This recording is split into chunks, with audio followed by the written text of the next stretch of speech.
Casey's biggest hits. 1 year ago this week, one of the biggest hits in the USA was Cream by a superstar who sometimes writes his songs under assumed names. Names like Jamie Starr, Alexander Nevermind, and Spooky Electric. I'll have details and that big hit after this. American Top 40!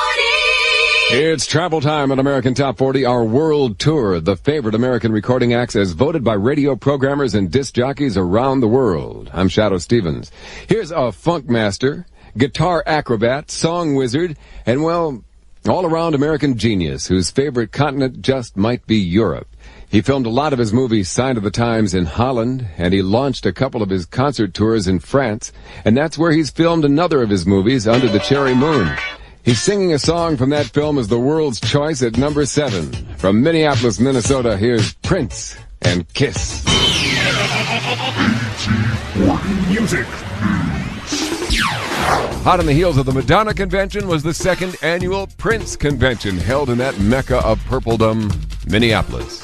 The grand events included a gospel brunch, riverboat cruises, bus tours of Prince's Paisley Park studios, and a listening party of his new album. And unlike Madonna at her convention, hey, Prince actually showed up at his. Back to back. Beat to beat. What you say? Back to back. Beat to beat. Say what? American Top 40! Oh. Now, we've heard all the stories about rock stars and their demands on tour. So check out this little list of demands hotels get from Prince before he arrives. Use of the hotel kitchen by his personal chef 24 hours a day. A box spring and a very soft mattress on the floor. Blackout curtains, 12, not 11 or 13, but 12 bottles of Evian at room temperature. An assortment of wines, a set of barbells up to 200 pounds. A black baby grand piano, Steinway or Yamaha only. And finally, a 2-speed table fan. At number 25, with his feet firmly planted in reality, Prince. Casey's biggest hits. 1 year ago this week, one of the biggest hits in the USA was by a superstar who sometimes writes his songs under assumed names. This multi-talented musician from Minneapolis says he uses fake names to amuse himself and to confuse others. In his early years, he often wrote under the names of Jamie Starr and Alexander Nevermind. More recently, he's penned songs as both Camille and Spooky Electric. But his best-known pseudonym is the one he used when writing Manic Monday for the Bangles. On that song, he called himself simply Christopher. 1 year ago this week, this man of many names had one of the biggest hits in the USA. Casey's Top 40. I'm Casey Kasem on Casey's Top 40. Well, now we're up to the current hit for the artist formerly known as Prince and his explanation of why he changed his name to an unpronounceable symbol. Until recently, he'd been mum on the issue, but in a recent issue of Vibe magazine, the superstar from Minneapolis finally gave his first interview in 4 years, and he finally explained himself. He says the name he was given when he was born was Prince Rogers Nelson, and he's never understood exactly who that's supposed to be. He says that those names have no meaning to him. They weren't chosen by him, and they seem to be completely arbitrary and random.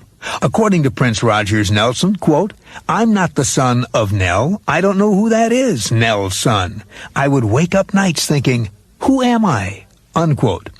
Well, after a lot of sleepless nights, Prince says he followed the advice of his spirit. And what his spirit told him was that he wasn't something that could be named. He was a symbol which reflected his deepest personality, a symbol built out of the visual icons for both male and female. And that's when he decided his new name would be that symbol. And how do you pronounce it? Well, the artist formerly known as Prince says simply, you don't. And how does he feel about people poking fun at his new unpronounceable name? He says, I don't mind if people are cynical or make jokes, but this is what I choose to be called. Unquote.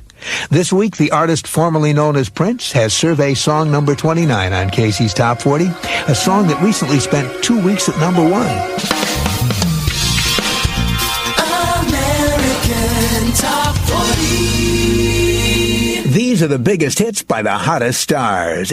Well, now we're up to the song I Try, the first hit for a singer who says it's easy to name her most embarrassing moment.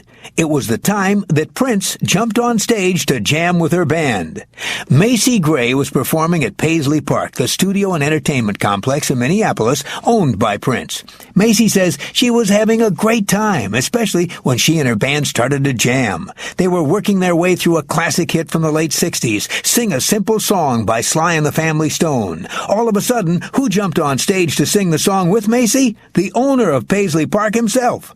Macy was so amazed to be on stage with Prince, she didn't know what to say. But the band apparently didn't notice Prince at all, because at the exact moment he jumped on stage, the band switched to another song, which left Prince standing on the stage, poised to sing a song the band had stopped playing. What was his reaction? Macy says, quote, "He walked off stage. He left. I was so bummed out." Macy says she was so bummed out, she started to cry. Well, the singer who shed a tear when she came face to face with the purple one is today in the pink, thanks to a song that's at number 12 this week on American Top 40. Here's Macy Gray with I Try.